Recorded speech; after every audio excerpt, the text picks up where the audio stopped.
So this is another very special episode of Date with Daniel. When I started my career back in 2012, I was hearing a lot about this multi-Dora award-winning play called Crash. It actually won Best New Play at that time, beating out Kim's Convenience. And Pamela Mala Sinha, the playwright and the performer, the lead performer in the play, I had heard so much about her. And over time, I actually got a chance to meet Pamela, and she's here with me today. Yes. Become a friend. Yes. And so moved by the play, because now I got to see the play in its second edition, its second run. And so this is going to be a lot for me to talk about today, but I'm going to do my best to make sense, because the play is based off of your very traumatic and brutal rape experience. But the second time around is when you're being open about the fact that the play is based off of your life. Why now? Okay, so it's an evolution as all things, right? Yeah. So I created the play because I wanted to write a piece that was about post-traumatic stress disorder syndrome, but within the context of family. Because I believe culturally, you know, we are raised with so much love and so much support, as many cultures, not just specific to Indo-Canadian or Indian, South Asian heritage. But I think that when a trauma like rape enters the home, I don't know how much support or knowledge I mean, my parents had none, let's put it that way. And it was solely their courage and their love that brought us through to a point where I'm actually creating a piece about it, right? So that says a lot for the family foundation. But when I created the piece, because it's not a play about rape, it's a play about love. And there are two image systems, and one is the trauma, and another one is the loss of my father. So the 2 points of powerlessness beyond what we could imagine is when you are at the mercy of another human being. Your life is held by someone who has no love or regard for your life. And the other is someone whose life you hold so precious and you cannot manifest any control over their life or death. And that was my father. Like no amount of love could save him from cancer. So those two image systems are what Crash is born from. And as an artist and as an actress, I didn't want people to see that and go, oh my God, that happened to her, and oh my God, that happened to her dad. You know, it's not about what happened to me. It's about it's an offering of an experience that, though very specific to me with the rape and with my father, it's universal, as you were saying, right? There's so many points of departure through the play that could be anyone you love, anything that you've had no agency for over in your life, whether it's trauma or loss. I mean, it's all relative. Nobody can say one thing is worse than another. So that feeling of helplessness, or that feeling of what it is that pulls you through it, I think that though mine is specific, I think it's universal. So in many ways, I wanted that play to stand on its own without knowing it was autobiographical. And I actually did it a lot. I've done it out west, and I've done it out east, and I've done it everywhere. But this manifestation of it through Soul Pepper, debuting with Soul Pepper when you saw it last in April in Toronto, was the first time that I felt like, you know, I don't think I have to guard that so much. You know, I mean, by this time though, with the awards and the critical acclaim, everyone knew by this point that it was based on truth. But still, I hadn't taken ownership of it in the talkbacks or the interviews, because I was really concerned that it be experienced as a standalone artistic piece and not seen through the lens of this happened to her. And now I just feel like it's irrelevant. It really is. I mean, it happened, it didn't happen. That's not the point. The moment that I say the first line to the time that it ends, it's a shared experience. I have to interrupt and say that is exactly how I felt when I saw it. It was like, boom, there's a crash, and there you are. And now I was immediately stood up, and I'm just listening to everything that you have to say. The idea was that I stepped into that experience. Inside of it. Fully supported, because you were narrating, kind of holding our hand throughout the entire experience. I'm so glad you said that. Because that's the direction that the director gave me. He says, you know, it's like you take them by the hand and you offer them an experience that they might not have otherwise had. And together you are transformed. But you step into that experience. You step inside of it. Instead of watching it like you're watching TV. And it was eye-opening, because And I think that's what I was saying about the universality of the play. It's like, even though you may not have experienced these certain elements of life, and you know somebody who has, you've connected to that experience, course, and the play allows you to step into that and then step out of it afterwards. But you step out of it with a greater understanding that of just makes everything me that so happy. occurs in humanity. That makes you me know? so happy. But there's a lot going on through you. Because, I mean, in this second manifestation of it, there isn't many props or too much of a stage. It's just you on a stage. Yeah, that's it. Yeah, me. And I hadn't seen it in its first manifestation, so I never knew it. But I can only assume that the power is felt tenfold. Yeah. Because there's nothing to distract you from that message. And for sure, as a performer, you know, you have the fancy set. I had a Escher type staircase. I had 4 staircases, and you know, I'm running up and down the stairs, and I'm behind them and in front of them, and all of a sudden, this touring production that has to tour internationally, you can't take 82 stairs with you. You know? So we had to really distill it. And what happened was, in terms of, you know, our growth in the piece, because a remount is a remount is a remount is a remount. You just do it again. Yeah. But Crash is so deeply personal that every time we go back to it, we have to examine why we want to do it again. Yeah. And why are we putting ourselves through this? And what can we discover that we didn't discover the last time? And through that, you know, construct of we have no set, it was really the text, the performer, the lights, my brother's sound, Devashi Sinha, my designer brother, you know, and the projections that Cameron Davis did, Kimberly Patel's lights, all of us together. And all of a sudden I was like, oh, I have scene partners in the light cue. I have a scene partner in the sound cue. I have a scene partner in the projection. And it really is truly in the mind of the girl. Yeah. Because we don't have staircases in our brain. No. And right? I think that lends to why I felt like I was taken right into that experience. I believe so. And I'm really happy because that was the test run, right? Yeah. Of this kind of setless version. We'd never done it before. Wow. So what you saw was actually our test run of this idea of really going into the mind of the girl without anything to lean on or hide behind or sit on, you know? I mean, it's fucking exhausting, that show, because I got nowhere to perch for a moment, you know? But I think that lends itself to the idea that we really are in the mind of this character of the girl, but inside of her mind where she is processing all of these things. And really, it's going through that trajectory. There was a lot of back and forth, left and right, but it's how the mind was working. Yeah. But you know, our thoughts. Exactly. Yeah. I had the privilege to stay for the Q&A right after that performance as well. And one of the most poignant things that you had said at that, I was just struck by this, because I think we're made to believe that things start and end. You know, you overcome problems, you conquer certain things. And you sat there and you said that I haven't conquered this. I'm living with this pain. And I was just like my mouth just fell to the floor. I was like, oh my God, it just all makes sense.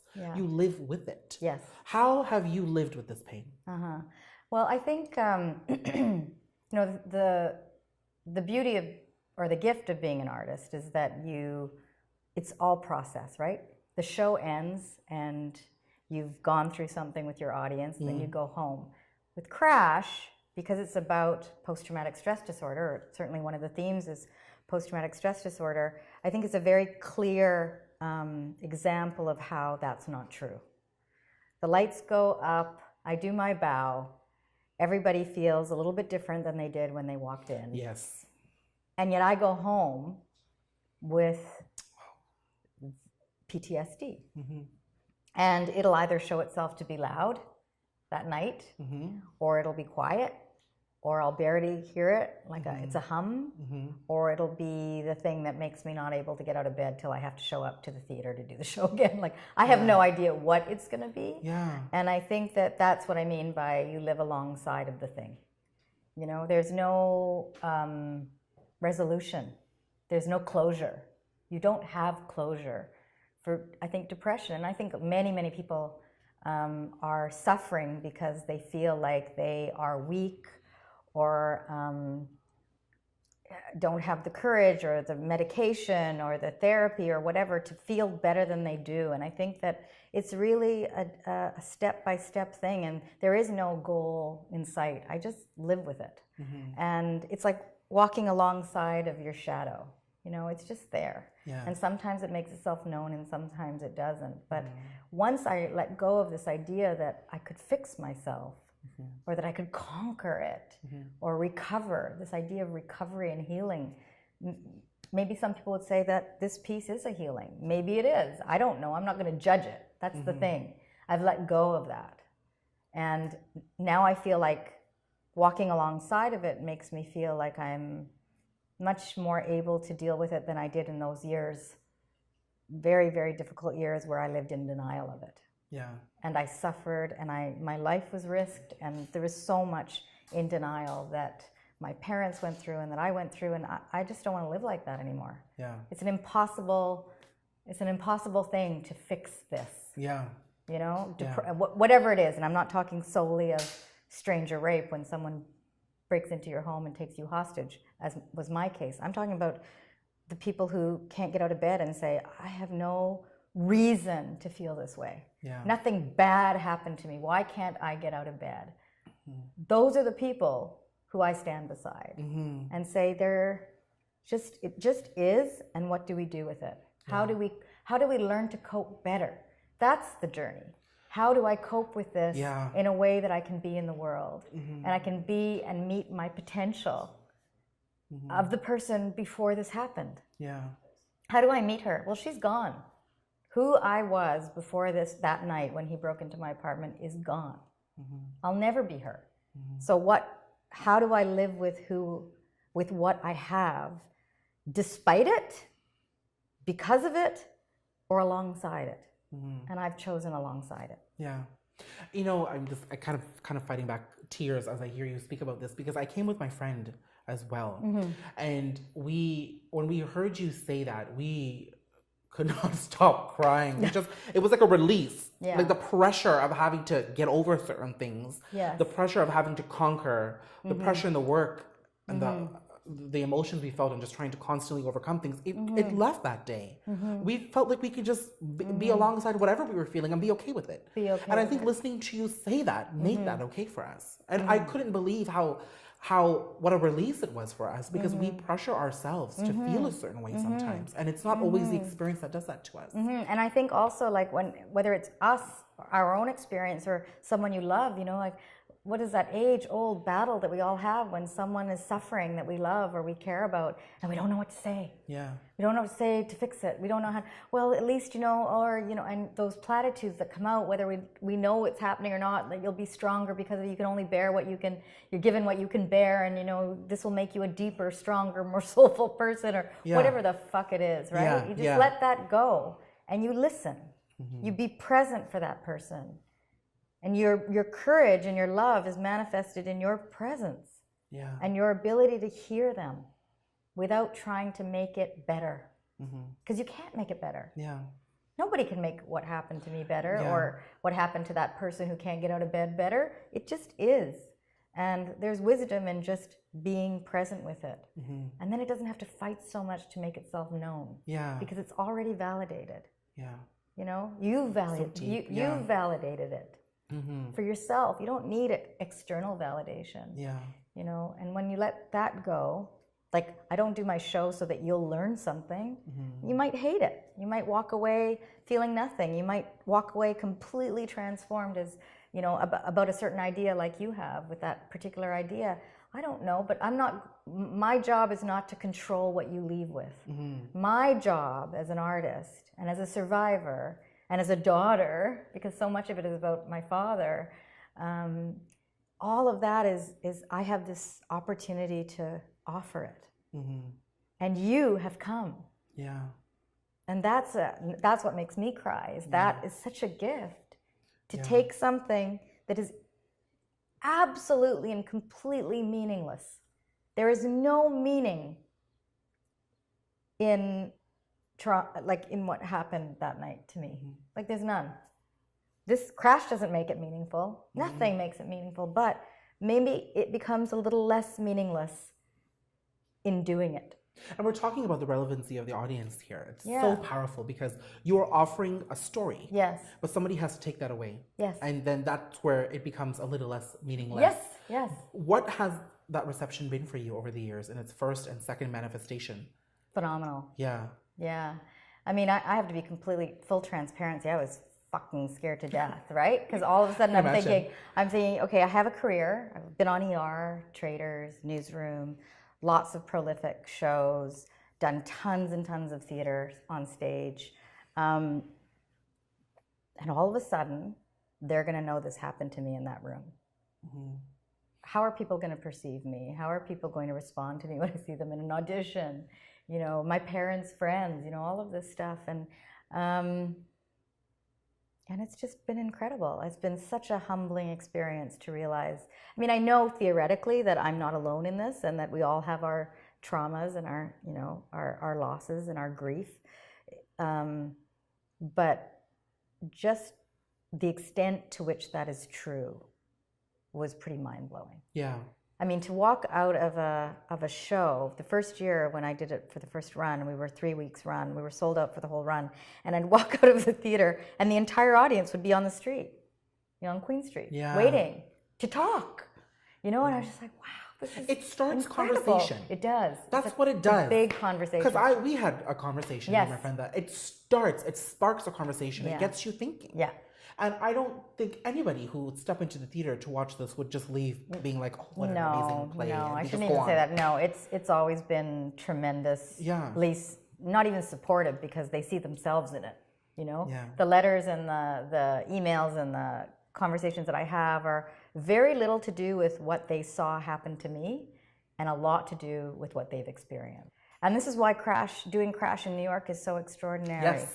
You know, now you're going to be taking it to New York for a tour as well. New York, and I want to share it with everyone, but specifically our community. Yeah. You know, because I think as our community, meaning the South Asian community, because you know I'm born here. I'm born in Winnipeg. I speak Bengali. I wear a sari when I want to outdo every other chick, you know, at an award show. You know, like, and you know, I'm very much aware of my heritage, but this is my country. I'm Canadian, and I live with my boyfriend. I have a stepchild. You know, like my world is very cosmopolitan. But there's a deep emotional attachment to seeing brown faces in that audience. So that kind of the bleeding of worlds and the fluidity of one to the other. I mean, I just want to.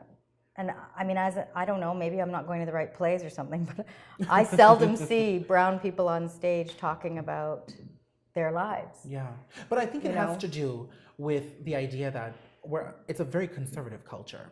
And I think the aspects of the play that are really going to start getting them to speak is, actually, let me start with the aspect that they would identify with the most is the passing of a loved one. There are rituals. Yes. There are things that we are familiar with and we know how to deal with that. Yeah. But the rape, the interrogation, the self-reflection, self-harming, having to talk about what's happening to you at a time where you can't even process what's happening yourself. These are things the South Asian community constantly tried to cover up. Yes. But your play brings it to light anyway. Yes. And that has a lot to do with my mom. I have to tell this story about my mom. It's so great. So I remember once, so I'd gone to the National Theatre School, I graduated top of my class, I was engaged to my boyfriend, I got a TV series, like I was high functioning depression. I'm talking 5 years after the rape. So I'm totally living like it never happened.